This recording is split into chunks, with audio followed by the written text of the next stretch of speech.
ఇలా మీరు ఒక 5-6 రాష్ట్రాలను ఎస్టీలుగా ఉన్నారు, మిగతా దగ్గర లేరు అని అంటే, అదే బీర్సా ముండా కమ్యూనిటీ ఇలా ఆదివాసులకు దేవునిగా చూస్తారు, అదే కమ్యూనిటీ ఇలా అస్సాంలో ఓబీసీలుగా ఉన్నారు. ఈ తెలంగాణలో యాదవులు బీసీలుగా ఉంటే మిగతా రాష్ట్రాల్లో ఓసీలుగా ఉన్నారు. ఇవాళ ఇక్కడ ఉన్నటువంటి ముదిరాజ్ కమ్యూనిటీ బీసీల్లో ఉంటే మిగతా ఇక్కడ మన ఉత్తరప్రదేశ్లో కావచ్చు మిగతా రాష్ట్రాల్లో ఎస్సీలుగా ఉన్నారు. ఇక్కడ ఉన్నటువంటి రెడ్లు కావచ్చు మిగతా కులాలు ఇలా ఓబీసీలుగా కర్ణాటకలో ఉన్నారు. సో ఇలాంటి వాస్తవాలు తెలియదు. ఇలా రాజ్కోట్కు సంబంధించినటువంటి కమ్యూనిటీకి సంబంధించినటువంటి ఆ రోజున చందా కమిషన్ కావచ్చు, లోకల్ కమిషన్ కావచ్చు, ఇవాళ వాళ్ళని ట్రైబల్ లిస్ట్ నుంచి తీసేయాలని చెప్తే ఇవాళ మహారాష్ట్ర నుంచో ఇంకో దగ్గర నుంచో మైగ్రేట్ అయ్యి వచ్చిన వాళ్ళు ఉన్నారు, వాళ్ళని తీసేయాలని చెప్పినటువంటి వాస్తవం ఉంది. అంటే ఒక కమ్యూనిటీ ఒక రిజర్వేషన్లు ఇవ్వాలంటే ఇవాళ ఆ రాష్ట్రంలో సంబంధించినటువంటి సామాజిక ఆర్థిక పరిస్థితులు ప్రకారం ఇస్తారు తప్ప ఇవాళ మనము ఒకటే కేటగిరీ మొత్తం దేశం మొత్తం కూడా ఒకటే కేటగిరీలో ఉంటారని కాదు.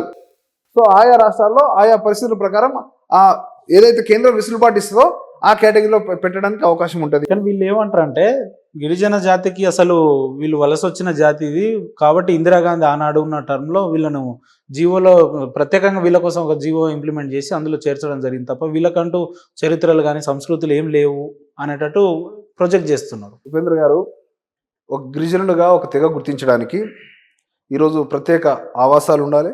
మొదటిది తండా అనేది నా ఆవాసం. మీ అందరికీ తెలుసు తెలంగాణ మొత్తం కాదు ఎక్కడ తిరిగినా తండా అనేది ఊరికి అసలు సంబంధం లేకుండా ఉండేటువంటి ప్రాంతం తండా ప్రాంతం.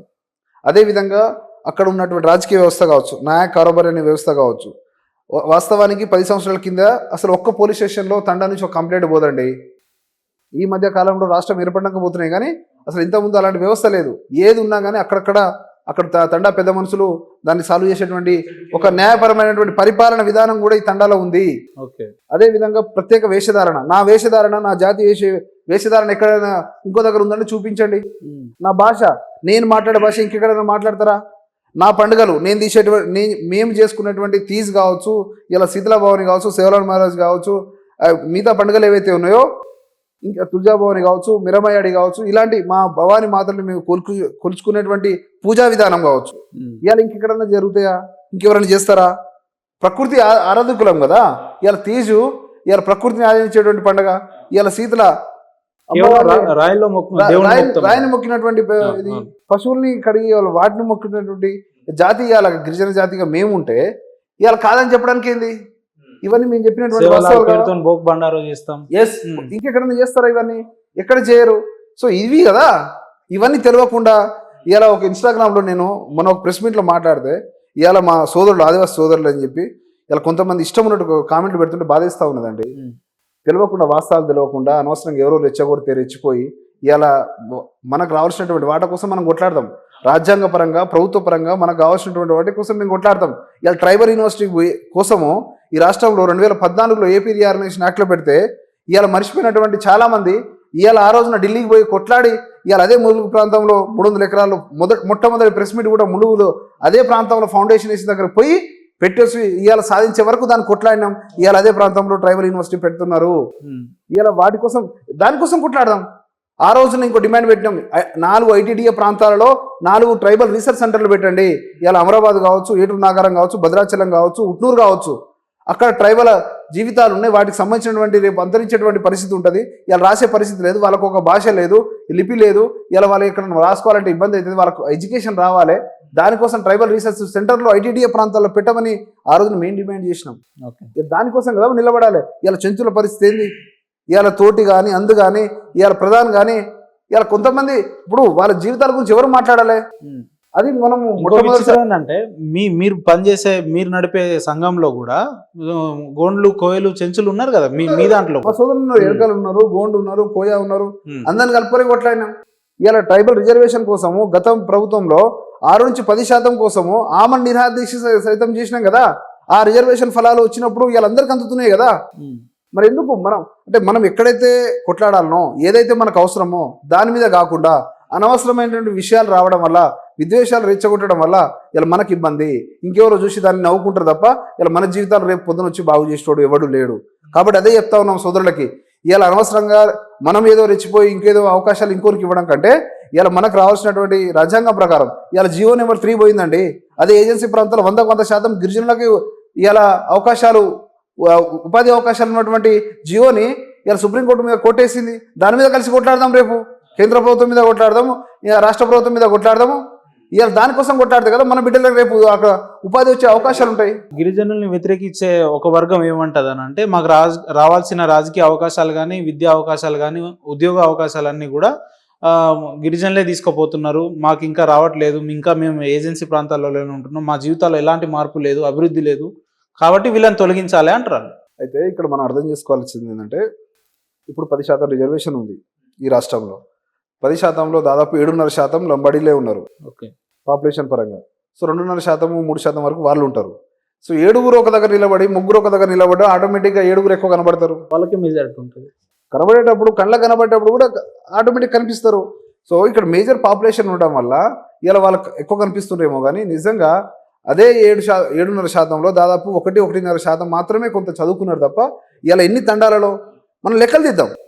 ఇవాళ వాళ్ళ జనాభా ఎంత, వాళ్ళకి ఎక్కడ అన్యాయం జరుగుతుంది, వాళ్ళు ఏం పని చేస్తారు, వాళ్ళకు రావాల్సిన అవకాశాల గురించి మాట్లాడదాం. వాళ్ళకి చదువు ఎట్లా, ఇప్పుడు మీకు ఇంతకుముందు చెప్పినట్టు ఇలా ప్రైమరీ స్కూల్ నుంచి ఇలా డిగ్రీ వరకు మినిమం. ఇలా చూడండి ఒకసారి.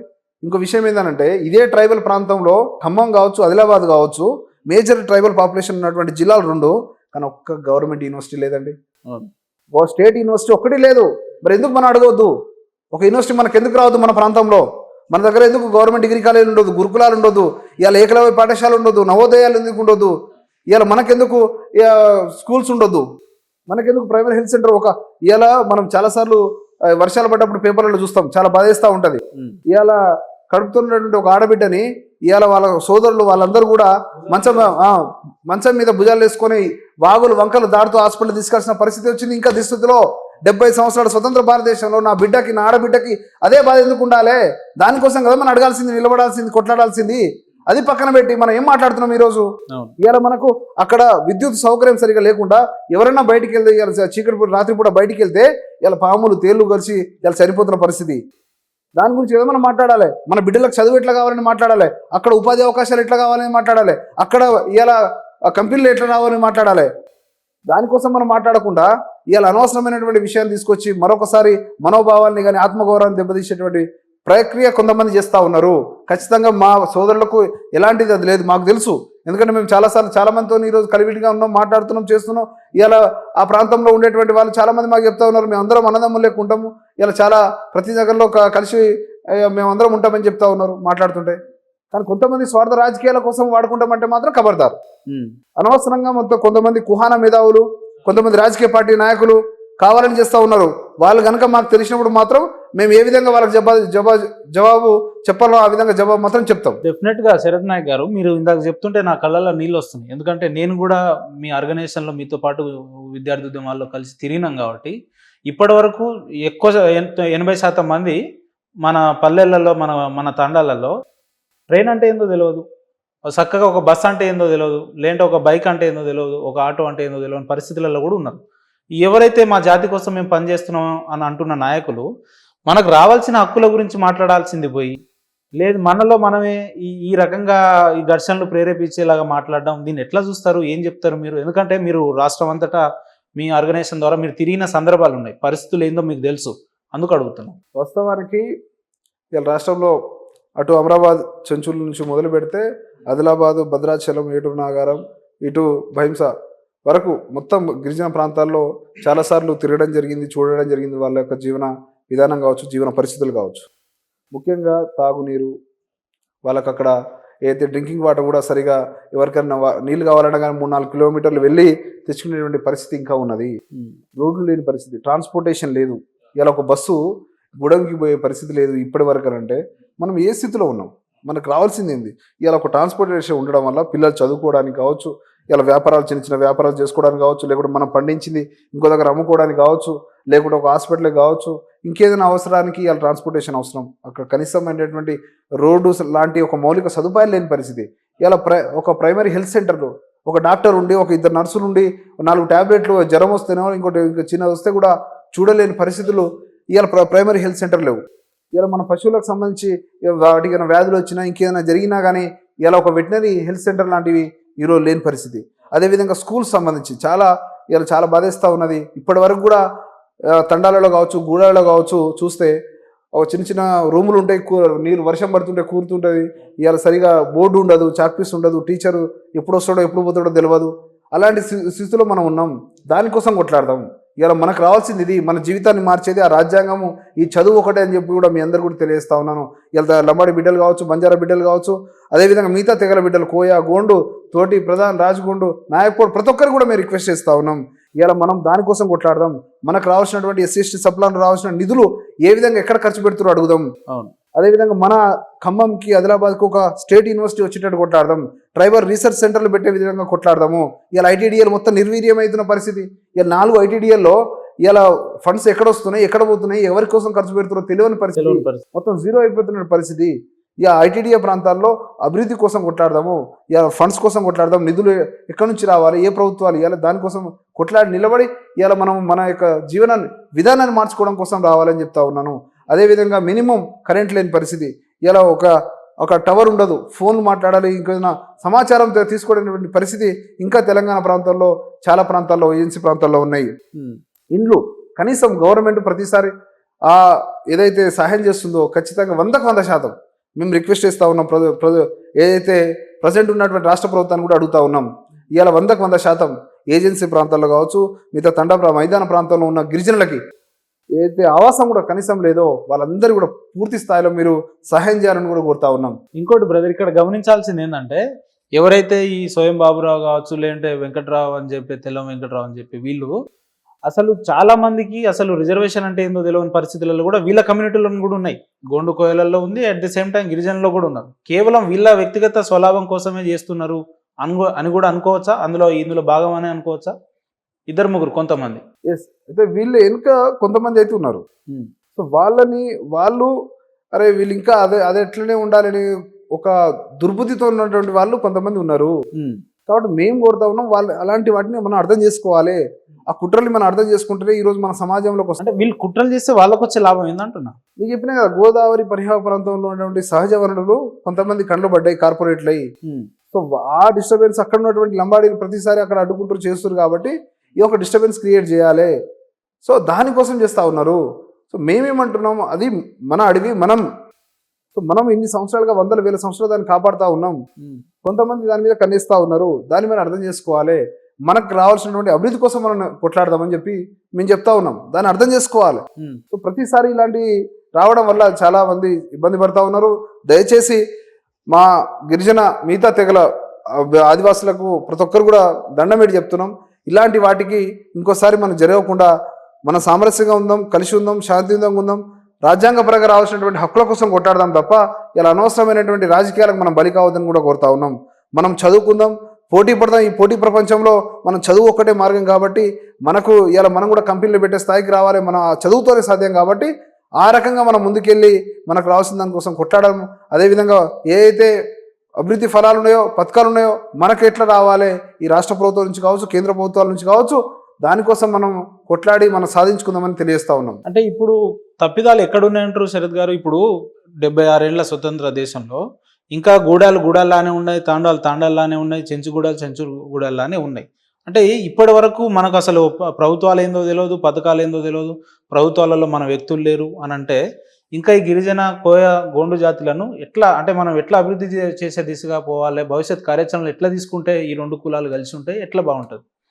వాస్తవానికి ఈ రకంగా ఈ 79 సంవత్సరాల భారతదేశంలో ఈ స్థితి రావడానికి కారణము రాజకీయ పార్టీ నాయకులు, ఏదైతే అధికారంలో ఉన్నటువంటి పార్టీలు మాత్రం వాళ్ళ స్వలాభం కోసం చేసుకున్నారు. వాళ్ళు మనం ఓటు బ్యాంక్ గానే చూస్తారు. మనం ఓట్లు వేయాలి, మనకు ఒక 500 ఇస్తున్నాం, 1000 రూపాయలు ఇస్తున్నాం, చీప్ లిక్కర్ ఇస్తున్నాం, మనతో ఓటు వేయించుకుంటారు. తర్వాత వాళ్ళకి నచ్చింది వాళ్ళు చేస్తారు. మనం ఆ రోజున మనం గడప దొక్కినటువంటి మన తండాలకు, గూడాలకు వచ్చినటువంటి ఈ నాయకులు మనము మళ్ళీ ఎలక్షన్లకు తప్ప వాళ్ళ ముఖం చూసే పరిస్థితి ఉండదు. మనం ఎవరికి ఫోన్ చేయలేం. మన ఏ సమస్య వచ్చినా అధికారులు స్పందిస్తారేమో కానీ రాజకీయ పార్టీ నాయకులు ఎవరు కూడా స్పందించే పరిస్థితి ఉండదు. సో అలాంటి రాజకీయ పరిస్థితుల్లో మనం ఉన్నాం కాబట్టి ఈ రాజకీయాలు కూడా మనం అర్థం చేసుకోవాలి. ఈ రాజకీయాన్ని అర్థం చేసుకొని ఎవరి కోసం చేస్తున్నారు, ఎట్లా చేస్తున్నారు, ఈ కుట్రని మనం ఛేదించాలి. అది దానికి మనకు ఏదైతే మినిమం తండాల్లో, గూడాల్లో బాగుపడాలంటే మినిమం ఇన్ఫ్రాస్ట్రక్చర్ని డెవలప్ చేసుకునేటట్టు మొట్టమొదటిగా మనం ప్రణాళికలు వేసుకొని మనం వాటి కోసం కొట్టాడాల్సినటువంటి అవసరం ఉందని తెలియజేస్తా ఉన్నాను. కాబట్టి ఏదైతే మన బిడ్డలకు అవసరం ఉన్నటువంటి విద్యా ఉపాధి అవకాశాలకు సంబంధించినటువంటి చదువుకున్న పిల్లలకు ఉపాధి ఎట్లా రావాలి, స్కిల్స్ ఎట్లా నేర్చుకోవాలి, ఏ రకంగా ఈ పోటీ ప్రపంచంలో మన బిడ్డల్ని మనం ముందుకు తీసుకెళ్ళగలగాలి, అదేవిధంగా విద్య ఎలాంటి ఒక నాణ్యమైన విద్య కోసం మనం ఎట్లా మంచి మంచి స్కూల్స్ మంచి కాలేజీలు ఏర్పాటు చేయగలగాలి, రాష్ట్ర ప్రభుత్వం వారి మీద ఇలా మనము దృష్టి పెట్టి వాళ్ళ ప్రెషర్ చేసి మరి ఏ విధంగా తీసుకురాగలగాలి దాని మీద మనం ఆలోచన చేయాలి. అంటే అంటే మీరు చెప్తున్నట్టు నిజంగా నా జాతి బాగుపడాలని ఇదే స్వయం బాబురావు ఇదే వెంకటరావు కనుక ఉండుంటే ఇలాంటి అంశాల మీద కదా వాళ్ళు మాట్లాడాల్సింది మొదటగా. దీన్ని పక్కన పెట్టేసి లేనిపోని అంశాన్ని ముందుకు తీసుకొస్తున్నారు అంటే మరి వీళ్ళకి తెలివి లేదా, లేదంటే వీళ్ళని నడిపించేటోళ్ళు వేరేనా, వీళ్ళు దేనికోసం పనిచేస్తున్నట్టు? మరి వాళ్ళకి తెలుసు, వాళ్ళు కూడా ఏం చేయాలో అర్థం కాని పరిస్థితుల్లో ఇలా ప్రజాప్రతినిధిగా గెలిచినటువంటి వాళ్ళు నిజంగా స్వయం బాబురావు ఒక ఎంపీగా గెలిచారు, ఎమ్మెల్యే గతంలో ఉన్నారు, ఇప్పుడు వెంకటరావు గారు ఒక డాక్టరు, ఆయన ఒక ఎమ్మెల్యేగా ఉన్నారు. సో మనము ఎక్కడైతే నష్టపోతున్నామో దాని గురించి ఇవాళ ఒక 10 లక్షల మందితో అందరం కలిసి మీటింగ్ పెడదాం, మనకు రావాల్సిన హక్కుల కోసం మనం అందరం కలిసి పెడదాం, మనం ఏందో చూపిద్దాం, మన బలం చూపిద్దాం. ఇలా మన రాజ్యాంగ ఫలాల కోసము మనం కొట్లాడదాం. ఇవాళ ఎట్లా అనుకుంటే ఇవాళ చట్టసభలో మీకు వాస్తవం చెప్పాలి, 7 మిగతా తెగలు ఉంటాయి. ఇవాళ లంబాడి సంబంధించిన ఇవాళ వాళ్ళు ఒక 5 ఉన్నారు 12 మందిలో. మరి అట్లన్నప్పుడు మాకేం బాధ అనిపించలే, ఎవరైనా మా సోదరులే అనుకున్నాం. ఇవాళ మేము కూడా సీతక్క దగ్గర పోతున్నాము, అదేవిధంగా మిగతా వాళ్ళ దగ్గర ప్రజాప్రతినిధుల దగ్గర పోతున్నాం, మనకు రావాల్సిన దానికి అడుగుతున్నాం.